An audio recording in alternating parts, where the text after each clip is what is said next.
Bonjour à tous mes petits oiseaux des îles, je suis ravi de vous retrouver aujourd'hui pour ce nouveau un jour, un conseil.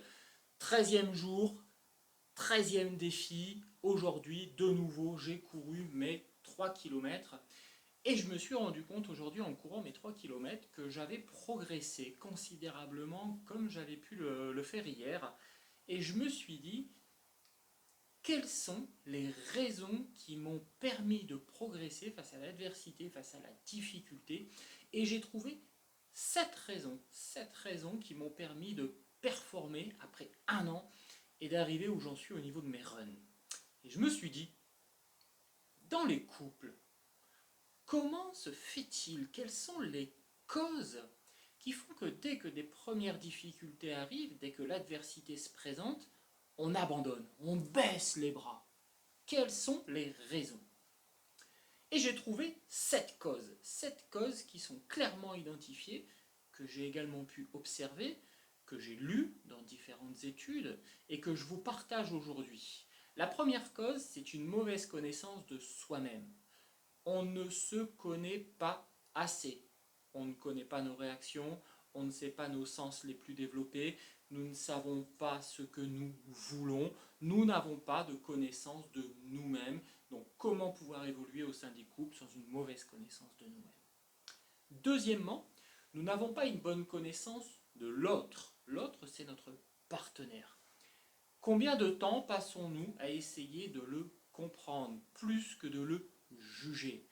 La plupart du temps, nous réagissons aux actions de notre partenaire de façon négative car elles ne nous ressemblent pas. Et c'est lorsque ces différences apparaissent que les difficultés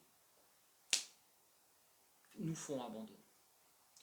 La troisième raison, c'est l'énergie. Waouh, vous devez déborder d'énergie chaque jour. Sans énergie, vous ne pouvez pas combattre le quotidien, vous ne pouvez pas traverser l'adversité, vous ne pouvez pas aller dans le droit chemin avec votre partenaire. Vous devez avoir de l'énergie en permanence. Bien entendu que nous avons des coups de fatigue, mais avec un programme alimentaire et sportif adapté, vous aurez toujours cette énergie qui vous permettra d'aller de l'avant.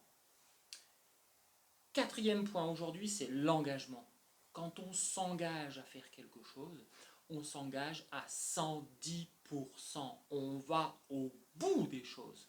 On ne peut pas dire je m'engage dans une relation amoureuse, on ne peut pas dire je m'engage dans une vie de couple si nous ne sommes pas prêts à nous engager à 110% dans cette vie. On ne s'engage pas à 70%, on ne s'engage pas à 80%, on ne s'engage pas à 90%, on s'engage à 110%. Et c'est de cette façon-là qu'on réussit à vivre sa vie de couple et à partager tous ces bons et ces mauvais moments avec son partenaire. Le cinquième point aujourd'hui, c'est la clarté. Quelle clarté avez-vous par rapport à votre couple? Savez-vous ce que vous attendez d'une relation amoureuse? Savez-vous ce que vous attendez au sein du couple? Savez-vous ce que vous attendez de votre partenaire? Souvent, on a tendance à savoir ce que l'on ne veut pas. Mais savez-vous ce que vous voulez? Faites de la clarté. Sixième point, la stratégie. Waouh! Certains vont me dire, de la stratégie dans un couple? Tu es en train de nous parler de manipulation au sein du couple? Pas du tout. De la stratégie, c'est quoi? De la stratégie, c'est réfléchir quel chemin nous allons prendre pour atteindre nos objectifs.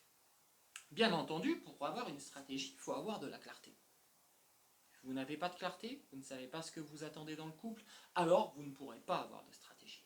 Pas de clarté, pas de stratégie, c'est l'échec assuré. Le dernier point vraiment que vous devez avoir, c'est la psychologie. Pourquoi la psychologie? C'est simple. Il y a 2 possibilités de réagir aux événements dans votre couple.